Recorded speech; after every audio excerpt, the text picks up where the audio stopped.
Vaheguru Ji Ka Khalsa, Vaheguru Ji Ki Fateh, Pyari Sat Sangat Sahib Jiyo.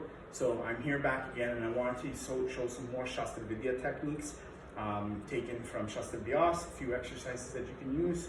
Everything I'm doing here today is with a real weapon. This is a real shastar, real shamshir, real khanda. This particular technique that I'm using is most applicable for khandas, salotars, akaldans, etc. So you're looking at straight weapons, right? And this is just offlining, intercepting, fanning out, and then using blowback energy. These are all concepts, terms, and I should say kind of formulas that we use here in shastarvidiya, traditional shastarvidiya.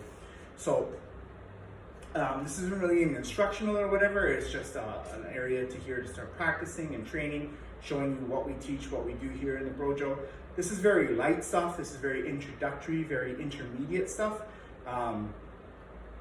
We do obviously a lot more than this, right? But this is how to offline, right? Intercept, take up superior positioning, right? And then destroy with blowback energy, one of 5 different energies. Okay, so I have my opponent here. He's facing me, he has a shamshir. It's approximately 3 feet long. Without stepping, he's going to strike my head. And right here, he cannot. I'm just out of range. And he realizes that.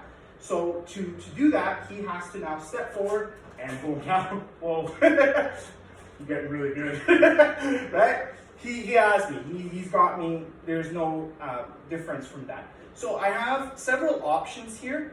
And I'm gonna go from like kind of the most basic, crude, rudimentary form to the most advanced form, okay? So if he steps in and cuts, right, I can block the blade, right? That's one option, right? As he steps in and cuts, I can completely disappear from camera frame, right, and evade the cut as well, okay? The first problem with blocking is that I can break my weapon, right? Swords are not meant to block. That's not what they're for, okay? The second thing is if I step out of range, well, that's a problem. I'm out of range, and he can't, I can't cut him, he can't cut me, so it's just, we're just creating distance, and the fight's not really gonna be over here.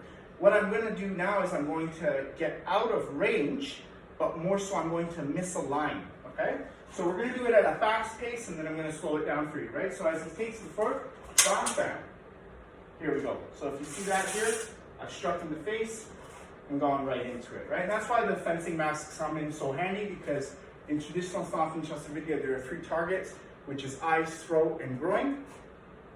We all know the fancy word that I'm looking for when I speak of groin, right? And with the fencing mask, I can attack with real swords, and there's no injury to No, it's good. yeah, you're good, right?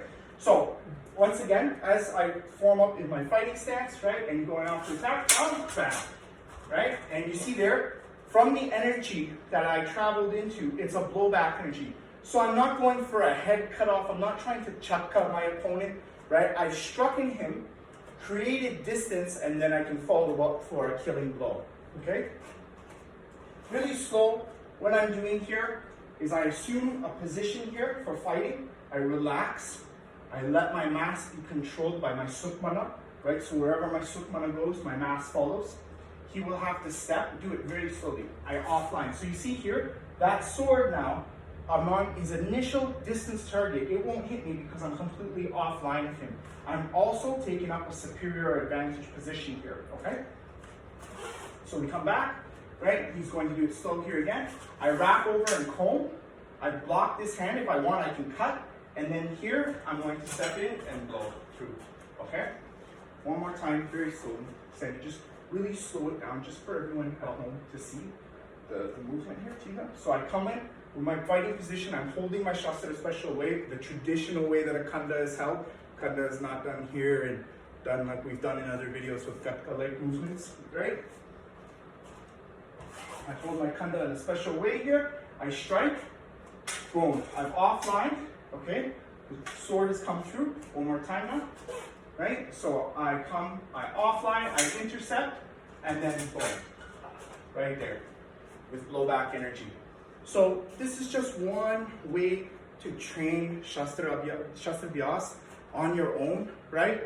And you know, kind of staying away from the gatka, you know, movement of rokna var, rokna var, rokna var, right? And really start to explore the science that I'm going to appear to be somewhere as he strike hard, bam, I'm not here anymore, right? But I'm not also just standing here. I'm going to now move into him and boom, finish off, right? So what I hope that you guys get from this, not really an instructional, it's an opportunity to showcase what we do here at the Brojo, what we teach in shastarvidiya, shastarvidiya, right? That it's different from modern day gatka, and that it's an opportunity for you guys to kind of take this into a consideration for your training at home and say, oh, okay, yeah, I get that. There is a little bit more to shastarvidiya than just, you know, var, rokna, and we'll start exploring these techniques together. If you have any questions, feel free to reach out to me. I'm at the Brojo. Vaheguru Ji Ka Khalsa, Vaheguru Ji Ki Fateh.